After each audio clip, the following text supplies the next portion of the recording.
बच्चों, इस वीडियो में सुभाषितानी पाठ का अध्ययन आरंभ करेंगे। सुभाषित, सु मतलब अच्छा, भाषित वचन, सुभाषितानी अच्छे वचन। पृथिव्यां त्रीणि रत्नानि जलम अन्नम सुभाषितम मूढ़ै पाषाणखंडेषु रत्नसंज्ञा विधीयते। पृथिव्यां मतलब पृथ्वी पर, तीन रत्न हैं। तीन रत्न कौन कौन से हैं? जलम अन्नम सुभाषितम, जल, अन्न मतलब अनाज, और सुभाषित अच्छे वचन। मूढ़ मतलब मूर्खों के द्वारा, पाषाण खंडेशु पत्थर के टुकड़ों को रत्न संज्ञा विधीयते, रत्नों का नाम दिया जाता है। जैसे पत्थर कहते हैं कि ये हीरा है, मोती है, तो ये कहा गया है कि इस पृथ्वी पर तीन रत्न हैं, जल, अन्न और अच्छे वचन। मूर्खों के द्वारा पत्थर के टुकड़ों को रत्नों की संज्ञा दी जाती है।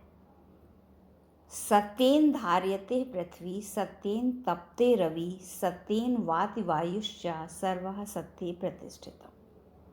सत्य से पृथ्वी धारण की जाती है। सत्येन पृथ्वी धार्यते, सत्येन रवि तपते, सत्य से सूरज तपता है। सत्येन वाति वायुश्चा, सत्य से ही वायु, हवा, वाति चलती है, तो सत्य से ही वायु प्रवाहित होती है। सर्वः सत्ये प्रतिष्ठितम्, सब कुछ सत्य में ही स्थित है। दाने तपसि शौर्ये च विज्ञाने विनये नये विस्मयो न हि कर्तव्यो बहुरत्नः वसुंधरा। दाने दान में, तपसि तपस्या में, शौर्य बल में, विज्ञाने विशेष ज्ञान में, विज्ञान विशेष ज्ञान, विनय में, नए नीति में, विस्मयो न कर्तव्य, इसमें आश्चर्य नहीं करना चाहिए। बहुरत्ना वसुंधरा, वसुंधरा मतलब पृथ्वी, पृथ्वी पे बहुत से ऐसे रत्न भरे हुए हैं। एक बार फिर से देखते हैं। पृथिव्यां त्रीणि रत्नानि जलम अन्नम सुभाषितम, पृथ्वी पर तीन रत्न हैं, जल, अन्न और अच्छे वचन। मूढ़ै पाषाण खंडेषु रत्न संज्ञा विधीयते, मूर्खों के द्वारा पत्थर के टुकड़ों को रत्नों की संज्ञा दी जाती है। सत्येन पृथ्वी धार्यते, सत्य से पृथ्वी धारण की जाती है। सत्येन रवि तपते, सत्य से ही सूरज तपता है।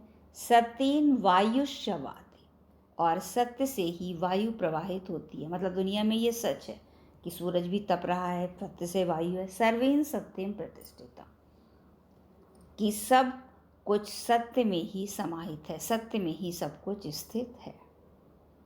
दाने तपसि शौर्ये च विज्ञाने विनये नये विस्मयो न हि कर्तव्य बहुरत्ना वसुंधरा। दान देने में, तपस्या करने में, बल में, विज्ञान में, विशेष ज्ञान में, बुद्धि में, नीति में, विनय में कभी भी आश्चर्य नहीं करना चाहिए, क्योंकि ये चीज़ बहुत ज़्यादा हो सकती है। क्योंकि पृथ्वी बहुरत्ना वसुंधरा, पृथ्वी पर अनेक रत्नों वाली है। पृथ्वी में और बहुत से ऐसे रत्न भरे हुए हैं कि लोग नई नई तपस्या भी कर सकते हैं, उनमें इतनी बल भी है, ज्ञान भी उनमें है, इसलिए इस पर हमें आश्चर्य नहीं करना चाहिए। सद्भिरेव सहसासीत सद्भि कुर्वीत संगितम सद्भि विवादम मैत्री च न सद्भि किंचित आचरे। सद्भिरेव सहसीत, सद्भिरेव मतलब अच्छे लोगों, सद्भि अच्छे लोगों के साथ, सहसीत रहना चाहिए, बैठना चाहिए, अच्छे लोगों के साथ ही बैठना चाहिए। सद्भि कुर्वीत संगितम, और अच्छे लोगों की संगति मतलब उनका साथ हमें रहना चाहिए, कि अच्छे लोगों के साथ, सज्जनों के साथ हमें बैठना चाहिए और सज्जनों के साथ ही संगति करनी चाहिए। जैसे कहते हैं नहीं कि इसके दोस्त अच्छे नहीं हैं, उनकी संगत अच्छी नहीं, उसका रहन सहन कितने लोगों के साथ में, तो हमें सज्जनों के साथ ही अपनी संगति करनी चाहिए। सद्भिरेव विवादम मैत्री चा, अच्छे लोगों के साथ ही विवाद और मित्रता करनी चाहिए। अब विवाद का मतलब हमेशा लड़ना नहीं है, तर्क वितर्क, मतलब हम कोई बात कह रहे हैं, हम अपने पक्ष में कह रहे हैं, आप अपने, तो अच्छे लोगों के साथ बैठेंगे तो हम दूसरे से कुछ सीखेंगे, दूसरे हमारे से सीखेंगे। तो अच्छे लोगों के साथ ही, सज्जनों के साथ ही विवाद और मित्रता करनी चाहिए। ना सद्भि किंचित आचरेत, असज्जनों या दुष्टों के साथ कुछ भी व्यवहार नहीं करना चाहिए। जो हमें लग रहा है दुष्ट है उससे हम दूर रहें। तो सज्जनों के साथ ही बैठना चाहिए, सज्जनों की ही संगति करनी चाहिए। सद्भि विवादम मैत्री च, और अच्छे सज्जनों के साथ ही विवाद और मित्रता करनी चाहिए। दुष्टों के साथ कुछ भी व्यवहार नहीं करना चाहिए। धन्य धान्य प्रयोगेषु विद्याया संग्रहेषु च आहारे व्यवहारे च त्यक्त लज्जा सुखी भव। अब जैसे किसी चीज़ का हम संकोच करेंगे, हम पढ़ने बैठे हो, पढ़ते तो मैं पढ़ा नहीं, कोई चीज़ समझ में आ रही है तो बार बार पूछो। तो जितना अगर हम बार बार संकोच करेंगे तो हमें फिर ध्यान नहीं आएगा, हमें पता ही नहीं चलेगा। तो अपनी क्यूरियोसिटी पूरी करनी है। जैसे धन कमाना है, हमें किस रूप में कमाना है, छोटा भी काम कर रहे हैं तो भी हम कमा सकते हैं। तो उसी का उदाहरण करके दिया। धन्य धान्य प्रयोगेषु, धन्य धान्य के प्रयोग में, विद्याया संग्रहेषु च, और विद्या को ग्रहण करने में, आहारे व्यवहारे च, आहार और व्यवहार में अच्छे आचरण करने चाहिए।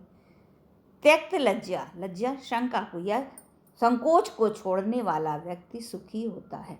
कि धन्य धान्य के प्रयोग में, धन्य धान्य प्रयोगेषु, धन्य धान्य के प्रयोग में, विद्याया संग्रहेषु, और विद्या के संचय में, आहार व्यवहारे च त्यक्त लज्जा, और आहार और व्यवहार में संकोच को छोड़ने वाला अर्थात उदार व्यक्ति वाला ही व्यक्ति मनुष्य ही सुखी भवेत, सुखी होता है।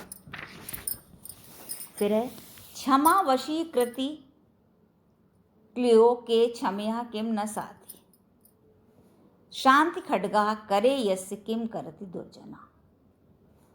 क्षमा वशीकृति लोके क्षमया किम न साध्यते। क्षमा वशीकृति मतलब संसार में, लोके संसार में, क्षमा वशीकृति, संसार में क्षमा सबसे बड़ा वशीकरण है। क्योंकि अगर किसी ने गलती करी, हमने उसे क्षमा कर दिया, तो संसार में क्षमा सबसे बड़ा वशीकरण है। क्षमया किम न साध्यते, क्षमा से क्या काम नहीं हो पाता है, सब काम हो जाता है, तो क्षमया से क्या कार्य पूरा नहीं होता। यस्य करे, करे मतलब हाथ में, यस्य करे शांति खड्गा, जिसके हृदय में क्षमा रूपी खड्ग तलवार है, जिसके हाथ में क्षमा रूपी तलवार है, दुष्ट उसका क्या कर सकता है। दुर्जना किम करिष्यति, उसका दुर्जन बुरा आदमी किम करिष्यति क्या करेगा। तो लोके क्षमा वशीकृत, संसार में क्षमा सबसे बड़ा वशीकरण है। क्षमा से क्या कार्य पूरा नहीं हो सकता। यस्य करे शांति खड्गा, जिसके हाथ में शांति रूपी या क्षमा रूपी तलवार है, बुरा व्यक्ति या दुर्जन आदमी उसके लिए क्या कर सकता है, उसका क्या बुरा कर सकता है। एक बार फिर से देखते हैं। सद्भिरेव सहसीत, अच्छे लोगों के साथ या सज्जनों के साथ ही बैठना चाहिए। सज्जने सद्भि संगति कुर्वितम, सज्जनों के साथ ही संगति करनी चाहिए। सद्भि विवादम मैत्री च, सज्जनों के साथ ही विवाद मतलब तर्क वितर्क और मित्रता करनी चाहिए। ना सद्भि किंचित आचरेत, दुष्टों के साथ या असज्जनों के साथ कुछ भी व्यवहार नहीं करना चाहिए। धन्य धान्य प्रयोगेषु, धन्य धान्य के प्रयोग में, विद्यायन और विद्या के संग्रह करने में, धन धान्य के प्रयोग में, विद्या के संग्रह करने में, और आहार और व्यवहार में संकोच को छोड़ने वाला अर्थात उदार प्रवृत्ति वाला व्यक्ति सुखी होता है। लोके क्षमा वशीकृति क्षमया किम न साध्यते, संसार में क्षमा सबसे बड़ा वशीकरण है। क्षमा से क्या कार्य नहीं हो पाता, क्या पूर्ण नहीं हो पाता था, सब चीज़ हो जाती है। जिसके हाथ में, यस्य करे शांति खड्गा दुर्जना किम करिष्यति, जिसके हाथ में क्षमा रूपी तलवार है, दुष्ट व्यक्ति उसका क्या कर सकता है।